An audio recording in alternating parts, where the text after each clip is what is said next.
So I'm going to follow Liza in the iPad drawing in front of everybody thing. So talk about getting over your fear. This is a good way to do it. This is the title of my book, Liminal Thinking. Liminal is just simply a word that means threshold or boundary. If you've heard the word subliminal, just means below the boundary of consciousness. So a lot of the boundaries, we're surrounded by boundaries all the time. Some of them real, a few of them real, some of them imaginary, right? And I think what I want to talk to you today about is this idea of how do you identify boundaries when you don't even know what the boundaries are because you don't know what you don't know. And this is a book that I wrote over the course of probably a year and a half, and in fact changed my life in the course of writing the book. So I know it's a life-changing book because it changed my life. Just writing it. And my wife, who's in the audience here, also participated in this project as it's sort of a co-creator of it. And you know, and because as I was learning new things, I was trying them out on her all the time, and she was starting to get like, "Oh, am I your laboratory? Are we doing an experiment right now, or am I one of your lab rats today?" And the answer was usually yes. But I think I want to start by just framing this idea a little bit. I have this guy that I know. His name is Mick Calder. By the way, raise your hand if you're any notebook people, like to draw, like to write and notes, take notes. Okay, a lot of you. What I'm going to do is invite you, those of you who have the iPad Pro with the pen, or if you have a notebook or a piece of paper, to put down your phone and your laptop and pick up a piece of paper or a notebook and draw along with me. This will not be, it's just going to be circles and lines, nothing complicated. Won't require anything. We'll have a little Bob Ross time. So I'll give you a minute to do that.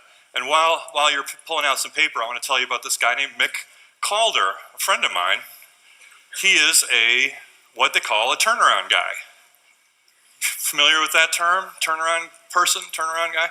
His job is when a company has run out of money, run out of rope, run out of runway, or kind of have hit the end of the line, comes in, buys it for pennies, usually by buying them out of debt, buys it and turns it around. And he was one of the people I interviewed writing this book because I was really curious.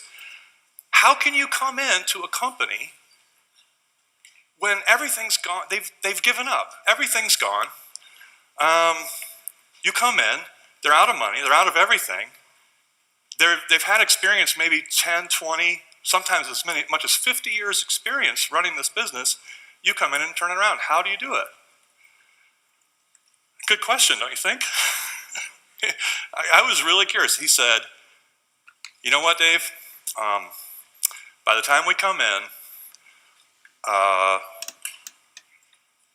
the management team is out. We know that. We talk to the customers, we talk to the employees, and we listen to them, and they always know what to do." I'm like, holy shit. So what I have to tell you today is how to put my friend out of business, how to not be that person across the table from him at that moment, which basically comes down to how to listen. It sounds pretty obvious, right? And when I tell you this stuff, you'll be surprised how obvious it actually is. This is time. So we're going to draw the arrow of time here first. This is the past. This is the future. Okay? It's not complicated so far, is it? This is now. This is a moment in time. And here we are now, right? We all came from wherever we came from, all these various places, and we have converged. And I think most of us are paying attention because we're here. We came here for a reason. We all are here for a reason. We came into this space, and we are here now. And we've been reminded by several people this morning how magical that is that we're actually together in this space right now. And I want to thank Saul for making this happen and for inviting me. We're in a moment. Well, change is something that most people have something they want to change in their life, right? You want to quit smoking, lose weight, get in better shape, improve your relationship with your spouse or your boss, get a new job, get new customers, whatever. Everyone has things they want to change. Here's the thing. I know this is obvious. You can't change the past, right? We all know that. The future does not exist yet. There's only one place where you can actually create change, and that is in the moment. That is in the present moment that you're in. And most of the time, we're not there. We're going through the checklist, right? Or we're looking at Twitter, like some of you are probably doing right now, checking emails, right? We're somewhere else. We're not here. And if you're not here, you can't create change. I'm going to say this a few times. This probably doesn't count as a major insight. But the thing is, the problem is that we do not come back to that moment in time very often because we have this thing called autopilot. We're on autopilot, right? Routines, habits, routines. On autopilot's a good thing because it helps us do other things, help us think about other things. If you're washing the dishes, you're on autopilot, you can be thinking about your next talk or your next book or your next company or whatever it is. If you're driving to work, you can be thinking about other things, but you're not creating change when you're doing that. You're not able to make any change happen. If you're happy with your life, if you're happy with everything, and I wouldn't be surprised if a lot of people are happy, very happy with your lives, then you can keep going on your autopilot. It's not a problem. Keep that going. But in the areas where you're not happy, the areas where you want to see change, the one most important thing you can do is shut off the autopilot. You don't even have to have a good idea. Just shut off your autopilot. You don't have to know what you're going to do. You don't have to have an idea of what you're going to do. Just shutting off the autopilot is enough. Why is that? Think about when you drive to work in the morning, or walk, or take a bus, or however you do that, train. You're on autopilot. Well, if you shut off the autopilot, you have to pay attention. You can't, because you have to figure out where to go. You have to actually, there's an automatic tendency in shutting off the autopilot that brings you back to the moment. So first I'm going to say, turn off autopilot. I'll tell you a story. Since my wife's here, I'm going to tell you a story about her and me. Have you ever, some of you are in relationships, right? Married, whatever. A few, raise your hand. Okay. Have you ever had a fight at all? Ever had an argument?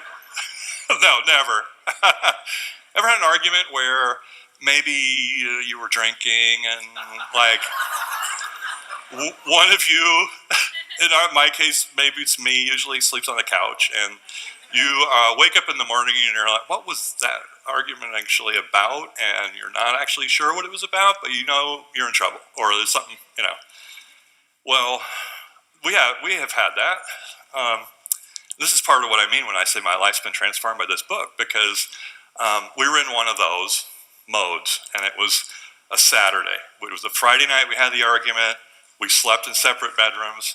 I came down in the morning. It was freezing cold, frigid February day in St. Louis, which is very cold. And I was down there, and our autopilot is, sometimes we wouldn't talk for a day or two even. Just silent treatment. That was our autopilot in our relationship. I'm sitting down there, and I'm on my iPad, just looking very similar to what I'm looking like right now, probably a little more slouched, and going through, reading the news or whatever. And I'm an early riser, earlier than her, so it was about 10 a.m. maybe. She came down, she swooped by, and it was kind of a drive-by, you know, sort of like, were you ever going to check and see if I was alive? And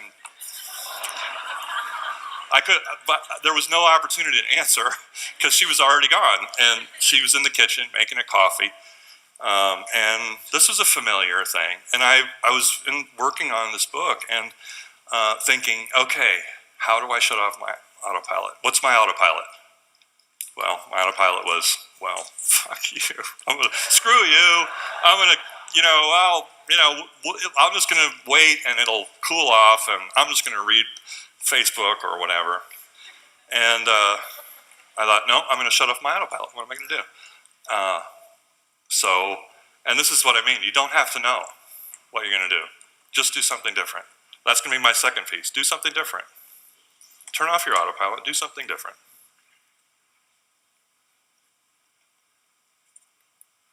So what did I do? Again, it's going to sound obvious. I walked upstairs and I knocked on the door of the guest room where she had been sleeping. And I peeked in the door and I said, I'm just checking to see if you are alive.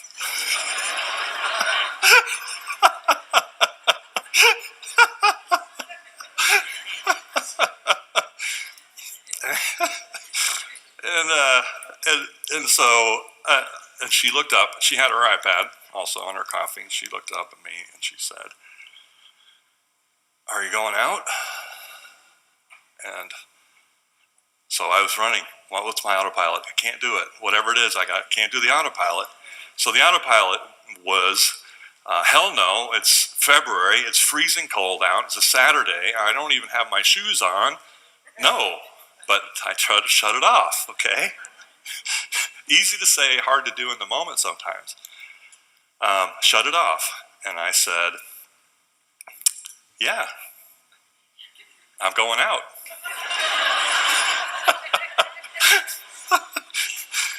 And then she looked at me for a minute, and then she said, are you going to McDonald's? And I said, yes. I am. And by then she was laughing, And I was like, is there anything I can get for you while I'm out? And she said, filet of fish sandwich, please? Yes. And it broke. And I think the point of this is, it's a small point, and I don't have time for a lot of these, but this is the case in business, in life. We have this dance that we're in, and we're on autopilot, but also all the people around us are also on autopilot. We're on autopilot and they're on autopilot, and the way that they react to us depends on us playing our role in the dance. And if you throw that off, okay, they're on their autopilot and you do something like this, right? You throw off the whole dance. And in a large organization, this can affect a tremendous amount of things. One cog going off the dance. I mean, the reason I wrote this book is I had people asking me this question often. Dave, all this change stuff, all this culture change stuff, it's great, but I'm not the CEO. I don't have a budget. I don't have a team. What can I do? I'm in the middle. What can I do? And that's why I wrote this book. And I went out and I talked to people, and I talked to mountain climbers. I talked to software developers, entrepreneurs, but I also talked to humanitarian aid workers. I talked to special forces teams. I talked to documentary film photographers, people who have to make things happen when, say, other people are shooting at them, or hurricanes are happening, or other things are happening to actually actively oppose them or stop them. And I learned a lot, and a lot of it comes down to this idea of disrupting. We talk about disruption a lot, but we don't disrupt ourselves very often. We don't think about disrupting the routines and habits that we're in. And there's a tremendous amount that you can do with this. I'm just going to close with one final thought. Just last week I was with a company we were working with on a major culture change program. It was the CEO and his entire team. We had a day-long session. At the end of the day, we were sitting there saying, what can we do? What can we start doing on Monday that's different? And you know what they came up with? The CEO said, I'll tell you what, well, when we do our 101s, I don't want you to come to my office anymore. I'm going to come to you wherever you are. And then they said things like, yep, you know what? Eat in the cafeteria more often. that makes a tremendous, I learn a lot when I eat in the cafeteria. And you know what? Someone else said, I think what we should do is we should do field trips to each other where I visit your office and I meet your team and you visit my office and you meet my team, or we do these field trips, an exchange program basically. So anyway, turn off your autopilot, do something different, and see what happens. I think you might be surprised with what you find. Thanks.